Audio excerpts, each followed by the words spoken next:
Good morning. Welcome to the DFS Army YouTube channel. I am Razzle11, and you can find me on Twitter at Razzle11Grinds. Going to take a look at some pitching for today, the 8th of July, Saturday. We have an 11-game main day slate and a 4-game evening night. I don't know what DK is calling it, but yeah, a lot of games. A lot of games early. Interesting slate combinations. Majority of this 11 gamer starts after 3 p.m. Central. So it's a bit spread out, but um, shouldn't be too bad. Took a quick look at some weather.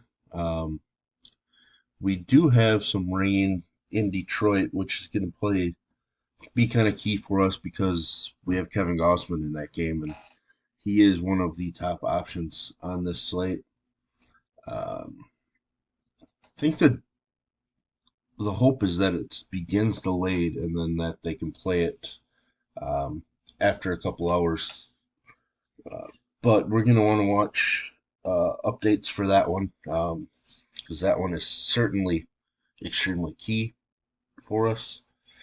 Um, it's kind of cool in San Francisco, but pitchers in that game we just don't really know about. Um, in fact, we're going to have to wait to see what San Francisco is going to do as far as long man goes.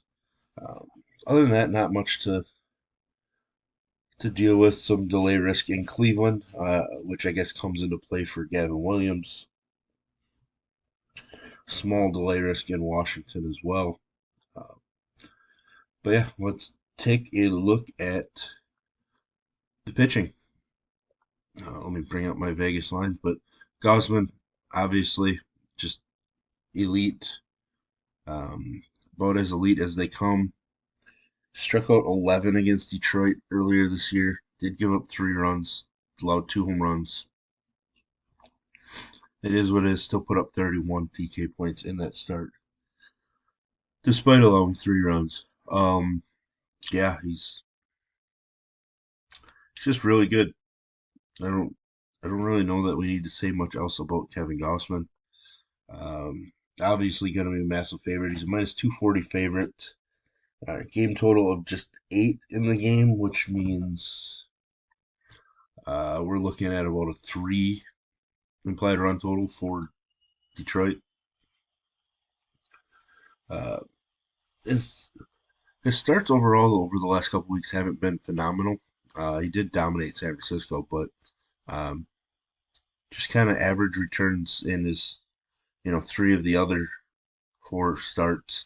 One pretty bad one against the Twins, but that follows a stretch where he's just absolutely dominant. So he can put up these numbers basically anytime he takes the mound. So he's going to be the top option, and obviously you have to spend a pretty penny to get to him. Garrett Cole minus 205 favorite at 11K. Pitching at home, where his K numbers have been stronger. His overall numbers are stronger. He does walk a few more and allow a few more home runs when pitching in Yankee Stadium. Recent trends, decent, not amazing. Did dominate Seattle and the Mets. Hasn't had a double-digit strikeout game since the middle of April, which is a little shocking. Would not shock me to see him put up 10 plus strikeouts, but I guess right now I'm guessing he's probably more in the 7 to 8 category, but perfectly solid option. A nice GPP pivot off of Gausman if you're going to spend up on either. Paxton has been absolutely filthy in Fenway. K rate's through the roof in Fenway as well. Um, Coming off of a dominant start against the Blue Jays, it's just been really freaking strong. Um, did jump back up to 110 pitches after only throwing 63. That big jump is a little worrisome, but uh, we do get some extra rest as he was on the paternity list.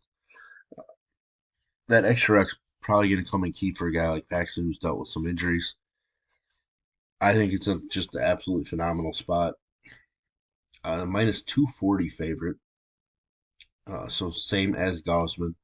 The A's actually have a stronger run total. The game total is at 9.5. So, but yeah, I mean Paxton's just been spectacular.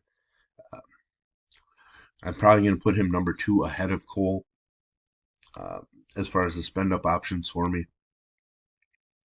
But all three guys over 10K are extremely viable. Uh, there's actually going to be a lot of viable guys here at the top. I think we're spending up quite a bit on pitching. Um, so it'll be key to nail that right combination. Mitch Keller, super strong against the Diamondbacks. First time he faced them, hasn't been as sharp on the road, but his K numbers have been really strong, which is something we like to see. Overall, the Arizona team has struggled a bit over the last few days. They did score some runs last night. Mostly that was thanks to Lourdes Gurriel. Um, I'm interested in Mitch Keller. Uh, he is an underdog, uh, which I don't really enjoy seeing, but I like the upside that Keller brings. He's just steadily throwing, 100 plus pitches.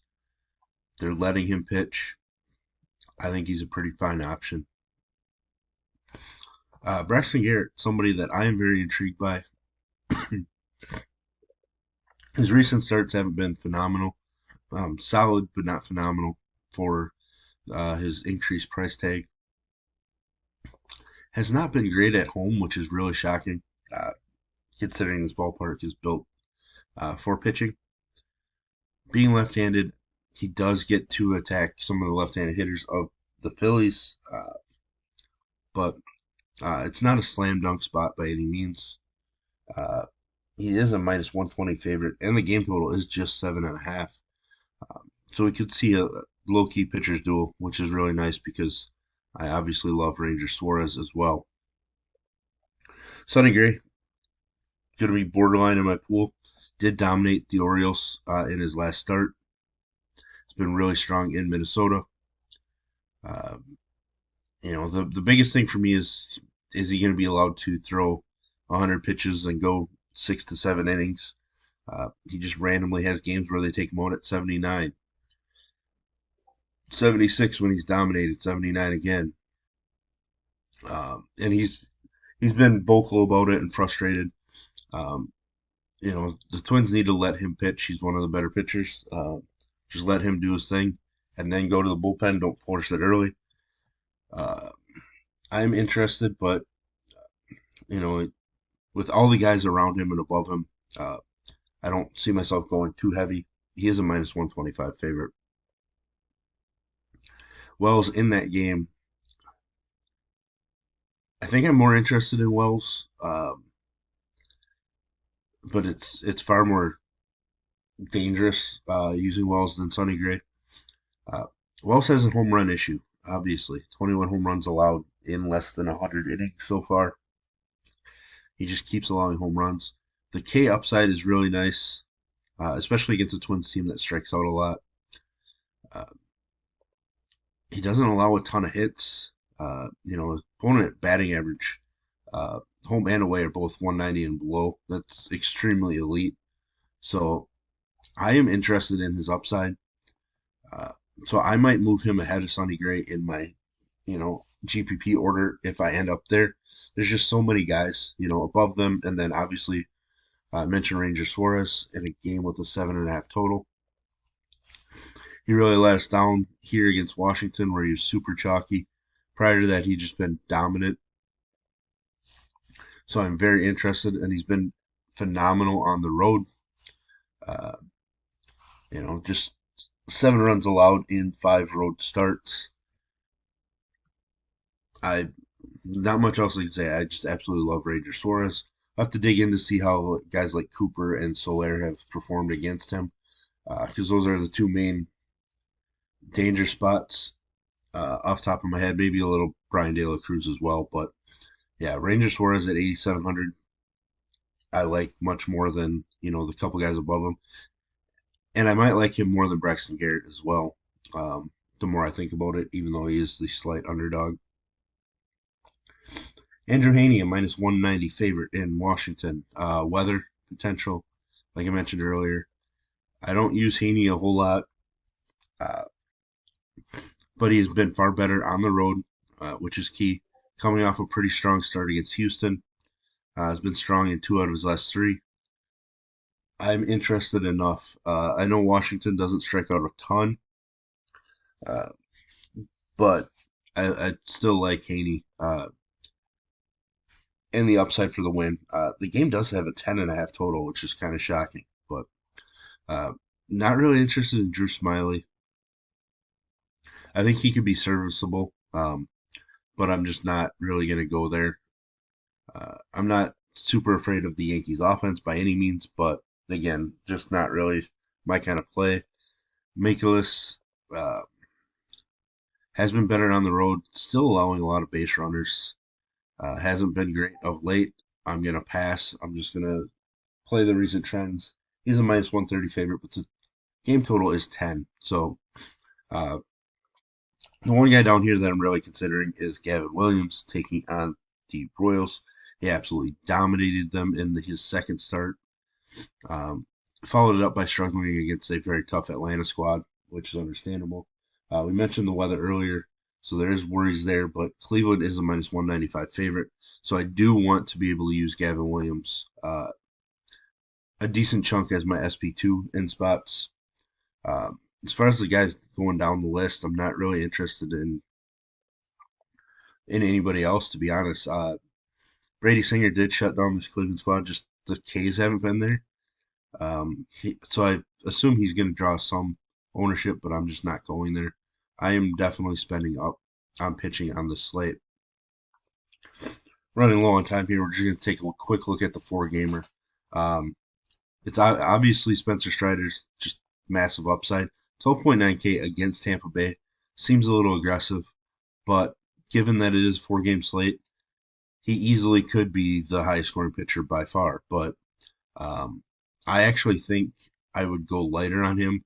Um, Framber Valdez, somebody that I absolutely love. Um, he hasn't been on the mound for nearly 2 weeks now, so there are some worries there. Uh, really, just great at home. Seattle strikes out a ton. I realize Seattle woke up a bit offensively last night, but uh, I'm still interested. Blake Snell just striking dudes out. Um, I probably the most upside outside of Strider is Snell on the slate. Um, Taj Bradley could strike out a ton, or he could give up some home runs against this Atlanta squad. He struggled the last two starts. I did use Glass now yesterday against the Braves, so I might use Bradley a little bit. But aside from that, I'm not really interested in much. You know, Michael Grove maybe against the Angels since it is a watered down lineup, but I don't really think so. Uh, Detmers, I don't really want to pick on the Dodgers, even though Detmers has been showing a ton of K upside and throwing really well. Maybe we have to consider him. Uh, Brian Wu against the Astros, quite possibly, has been really steady as well since his rough debut. So there are a lot of ways to go, despite it being just a four gamer. So there we have it. Pushing 15 minutes already. So if you enjoy what I bring to you, please hit the like button, hit the subscribe button, turn the notification bell on, get that alert anytime we drop videos at DFS Army. And if you want to join us, I will put links in the description below. You can use promo code RAZ, R-A-Z, for 10% off monthly. Or I believe you can still use Summer50 for 50% off the first month with us. So as always, best of luck, everybody.